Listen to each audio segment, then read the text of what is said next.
Adèle, c'est un personnage que les gens ont découvert à la fin de la saison 4,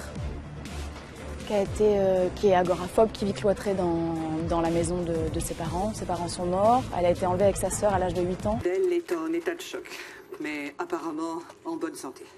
Nous avons dû lui annoncer le décès de ses parents, ce qui est un traumatisme supplémentaire pour elle. Elle a réussi à s'échapper et malheureusement pas sa sœur. Donc c'est quelqu'un qui est très torturé, qui a une vie intérieure très difficile.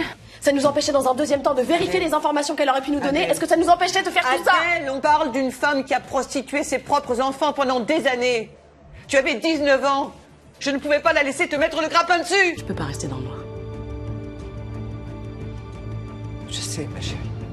Par son enfermement pendant ces plus de 10 ans, elle a développé une hyper sensibilité. Hippolyte la comprend, comprend ce personnage, même si elle est un peu plus renfermée, même si elle a du mal à donner ses sentiments, ça lui rappelle probablement Chloé un peu à ses débuts. Donc pour Hippolyte, finalement, lui, il est plutôt content.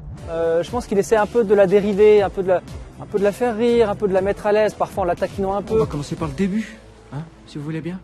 Quoi, lui? Comme bonjour Hippolyte, mais quelle joie de vous voir, dites donc, vous êtes en forme, hein, la Pilate commence à porter ses fruits, c'est bien, c'est bien. Et vous alors, toujours détective privé chez Tristan Bernard, formidable. Après, c'est un peu compliqué pour le personnage de Rocher. Voilà, ils ont une histoire ensemble un peu délicate, maintenant ils doivent travailler ensemble, savoir comment tout ça va se passer. Ça va être un peu le mystère de la saison, mais il y a des choses qui vont se passer qui vont être assez surprenantes, je pense. Moi, Adèle, les autres, Adèle, l'équipe.